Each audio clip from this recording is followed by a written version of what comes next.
Assalamu alaikum. Hey, what's up guys? Me and Saki and welcome back to my YouTube channel Saki Lives. তো guys সবাই কেমন আছেন? আশা করি ভালো আছেন। প্রতিদিনের মতোই আমি আমার ডেইলি ব্লগের আজকে ব্লগ নাম্বার 25 guys. Guys এর সামনে পুলিশের গাড়ি। ভয় পেয়ে গেছিলাম। আল্লাহু আকবার। Guys আমাদের এখানে কিন্তু সমস্যা হইতেছে। দিন দিন বাইরে যেতেছে সমস্যা। আর কালকে রাত্রে 3টা বোম পড়ছে আমাদের এখানে, ঠিক আছে? তাই সবাই একটু অ্যালার্ট আর সবাই একটু আতঙ্ক সৃষ্টি হয়েছে। কিন্তু দুবাই গভর্নমেন্টটা অনেক হুঁশিয়ার করে রাখছে যে কোনো ভিডিও উল্টাপাল্টা নিউজ ছড়ান যাবে না। দ্যাটস আমি কোনো ভিডিও দিই নাই। বোম অনেক আশেপাশেই পড়ছে, আমাদের অনেক কাছেই পড়ছে, তাও আমরা ভিডিও করি নাই। আর গাইজ ওগুলোর কথা বাদ দিই, বোম টোমের কথা বাদ দিই। বাইরেলাম আমি নামাজ পড়তে, নামাজ পড়ে ডাইরেক্ট রেডি হয়ে কি বলে নামাজ পড়ে গাড়িটা নিয়ে বাইরে যে ভাবলাম যে ভিডিও রেকর্ডিং করি, ভিডিও রেকর্ড করে আর দেন চলে যায়। আমাদের আর কাজ আছে, আমরা বোম টোম আমাদের কিছু করা সম্ভব না, আমরা কিছু করতে পারবো না, ঠিক আছে? আর ভিডিও বানানো পুরো ইনলিগেল হয়ে গেছে এখন। এটা বলাই ঠিক না, কারণ এখানে বলাই নিষেধ। কেউ মুখ দিয়ে এটা বাইর করতেছে না, কেউ আতঙ্ক সৃষ্টি করতেছে না। এটা বাংলাদেশ না ভাই, এটা অনেক ডিসেন্ট কান্ট্রি। দ্যাটস ওয়াই এখানে সবাই রুলস মাইনা চলে। আর কি বলবো, ওইটা না বলি। আমরা এখন আমি যাইতেছি বাসার দিকে, বাসা না বলতে দোকানের দিকে যাইতেছি, মসজিদের থেকে দোকানের দিকে যাইতেছি। গাইস এই যে আমার একটা পরিবর্তন আসছে আলহামদুলিল্লাহ। কতদিন, অলমোস্ট 2টা মাস আমার হইলো। 2টা মাস আলহামদুলিল্লাহ আল্লাহ নামাজ ছাড়ি নাই, আল্লাহ আমার নামাজ ধরা রাখছে, সবকিছু ঠিক রাখছে, জিমও ঠিক রাখছে, ঠিক আছে? আমি আসার পরের থেকে আলহামদুলিল্লাহ ঠিক হয়েছে। মানে বাংলাদেশ থেকে আমি যখন দুবাই আসলাম, আসার পরের থেকে আমি নিজেকে একটু ঠিক করতে পারছি। আগে নামাজ পড়লে 1 ওয়াক্ত পড়লে 2 ওয়াক্ত পড়তাম না, একদিন পড়লে 2 দিন পড়ি নাই, ঠিক আছে? আলহামদুলিল্লাহ এখন নামাজ না পড়লে নিজের মনে যে কিছু কি করি নাই, আর নামাজ মিস যায় না এখন পর্যন্ত, ঠিক আছে? তো একটা জিনিস কি, আমাদের জীবনে আল্লাহ তাআলা যখন আমরা বেশি গোমরাহের পথে চলে যাই, যে আমরা যখন মানে পথ হারায় ফেলি, যে অন্যান্য পথে ঢুকে যাই, তখন আল্লাহ তাআলা আমাদেরকে এমন ভাবে বা এমন একটা সিচুয়েশন ক্রিয়েট করে বা এমন একটা পরিস্থিতি ক্রিয়েট করায় দেয় আমাদের জীবনে, যা আবার আমাদেরকে আল্লাহর পথে আনার জন্য উৎসাহ করে দেয়, ঠিক আছে? তেমনই একটা জিনিস কি, যে অনেক ইয়ার দিকে চলে গেছিলাম, যে মানে আল্লাহরে ভুলে গেছিলাম, এমন হয়ে গেছিল। নামাজ ভুলে গেছি, ঘোরাফেরা, হ্যান ত্যান, দুনিয়া অনেক ধরে ফেলছিলাম। দ্যাটস ওয়াই খারাপ পথে যাই নাই, কিন্তু আলহামদুলিল্লাহ মানে আল্লাহরে ভুলে গেছি, এরকম একটা নামাজ পড়া লাগে না, পড়ি না, ঠিক আছে? জুম্মার নামাজ খালি পড়তাম। পরে আল্লাহ তাআলা আমার জীবনে এমন একটা কিছু করলো, ঠিক আছে? এই কারণে আল্লাহ তাআলা এই আমার তখন মনে হয়েছে যে আমার জীবনে অনেকটা এমন করলো কেন, আল্লাহ না করলেও পারতো আমার সাথে, এমন করলো, না করলে আমি আরো ভালো হইতো, লাইফ লিড আরো সুন্দর হইতো, মানে এরকম মাথার ভিতরে তখন কাজ করছে। বাট স্টিল আমার আজকে কয় মাস, 6 মাস 7 মাস হয়ে গেল আলহামদুলিল্লাহ। এখন মনে হইতেছে যে আল্লাহ আমার ভালো করছে। আমি অনেক মানে উল্টাপাল্টা পথ হয়ে গেছিল, যে আমার মাইন্ডসেটই ঠিক ছিল না, আমার কোনো কিছু ঠিক ছিল না, আল্লাহরেই ভুলে গেছিলাম। এখন আলহামদুলিল্লাহ আল্লাহ ছাড়া কিছুই নাই, ঠিক আছে? কোনো কিছু লাগবে আল্লাহর কাছে, অটোমেটিক হিসাবে অটোমেটিক। ভাই একটা জিনিস, আমি ছোট মানুষ, আমি জানি না, আমি অনেক ভুল আছে আমার, আমি একটা পরামর্শ দিতে পারি। জীবনে যতই বড় পাপ কম করেন, যতই যা করেন না কেন, ওই নামাজ পড়েন, ঠিক আছে? নামাজটা কি জানেন? ধরেন আপনি যা মন চায় পাপ কম করেছেন, কিন্তু ওয়াক্ত হয়েছে নামাজটা পড়েন। নামাজ আজকে পড়া শুরু করেন, আপনার পাক নাই তাও পড়েন। ওই এই 1 দিন 2 দিন তো এটা রেগুলার করেন, দেখবেন আপনি খারাপ কামে ছুটতে বাধ্য করে দিব। খারাপ কামে ছুটবো না, খালি বাধ্য করে দিব ভাই, এটা ছুটবেনই আপনি, ঠিক আছে?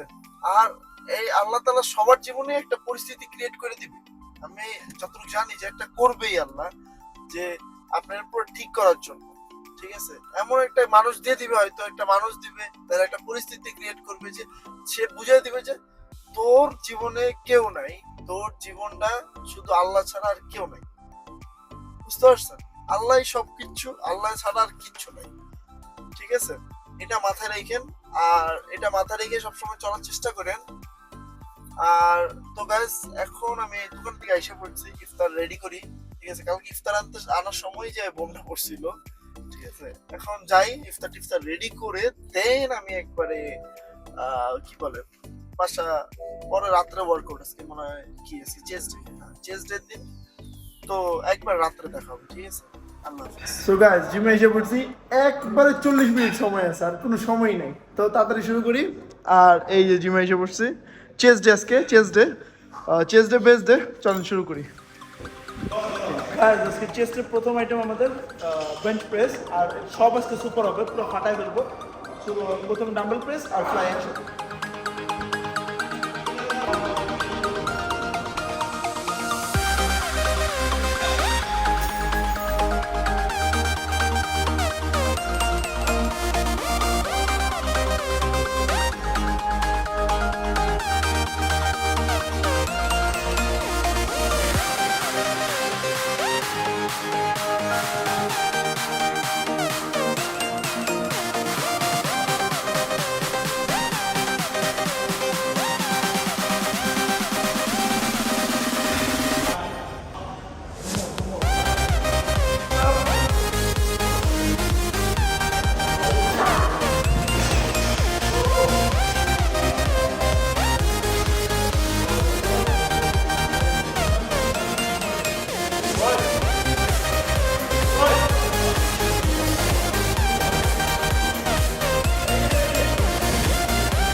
গাইজ ওটা বেঞ্চ প্রেস আর হলো ফ্লাই সুপার শেষ, ইনক্লাইন প্রেস ফ্লাই সুপার ফাটাই ফেলবো।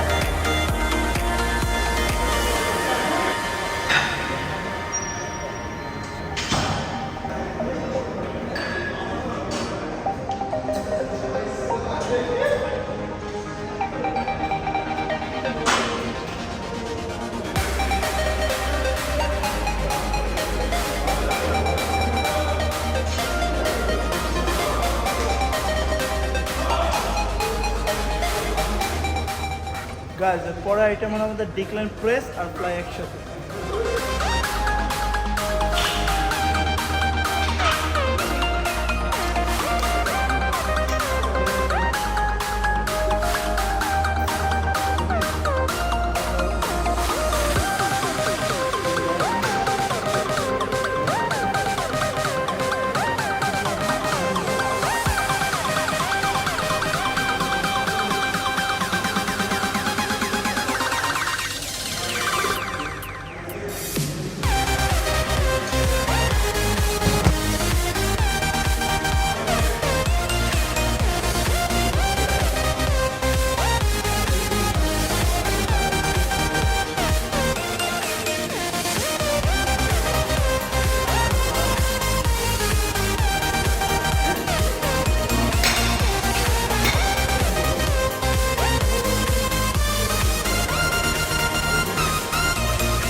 সো গাইজ আজকে ওয়ার্কআউট শেষ, আর আজকে আমার কন্ডিশন